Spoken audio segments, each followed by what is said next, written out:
Hartford Healthcare, Connect to Healthier Studios, we have a very special guest, Jessie Close. So thank you so much for being You're welcome. with us. Why? Tell us a little bit about the why behind your story and going public. You've made a very deliberate choice to help people. Why? Because I was fortunate to be born into a family that could afford really good help.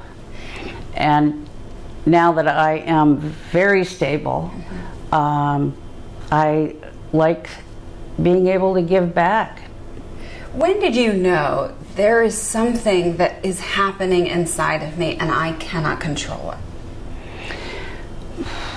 You know, nobody talked about, I'm 62, and back in the 60s, 70s, nobody knew. My family thought I was just wild and irresponsible when I was manic, and they didn't really see the depressive side so much. I really knew there was something wrong when I was living in DC. I was 22 and going to American University, and I got so terrified in my apartment that I could not leave.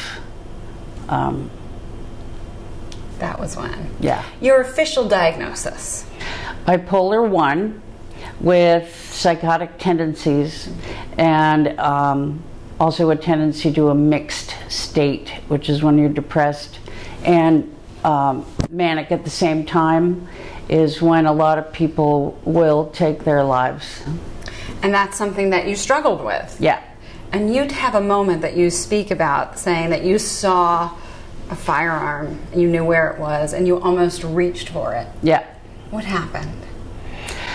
It was New Year's Eve, 2001, and I just couldn't take it anymore. I had been drinking, and drinking always brought out the depressive side, as drinking will. All my kids were home. It was in the middle of the night, and I knew there was a revolver in my husband's truck, and I went out there and I saw the gun, and all of a sudden I pictured my children's faces, especially my 7-year-old daughter, and I couldn't do it.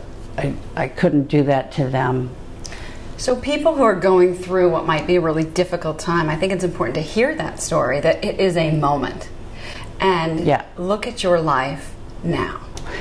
And you happen to have a sister who is somewhat famous, an award-winning actress, but the two of you together have really put a microphone to the hidden mental illness. Why work so hard at that?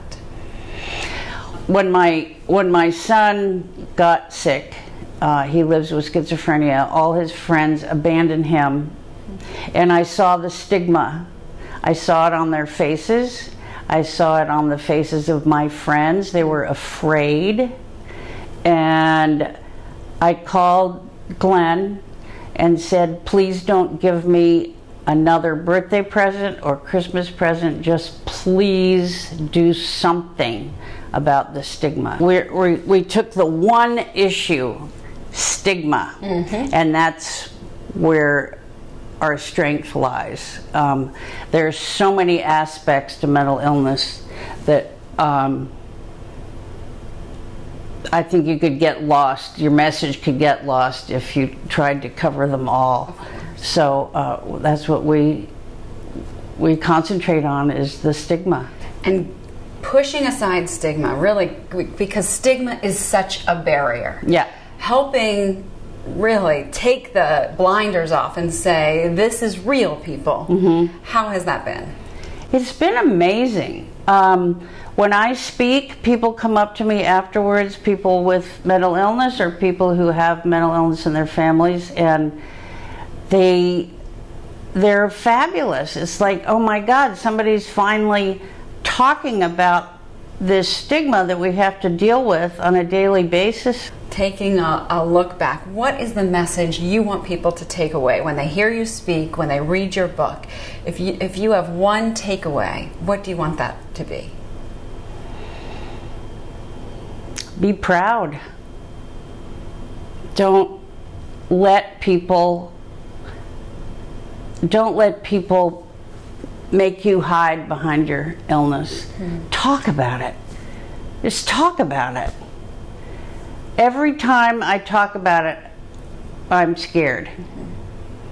Don't let that control you. Just know that it's going to be scary, but tell people. Because if we don't talk about it, it's never going to get better. Wise words. Jessie Close, thank you so much for being with us. Thank you.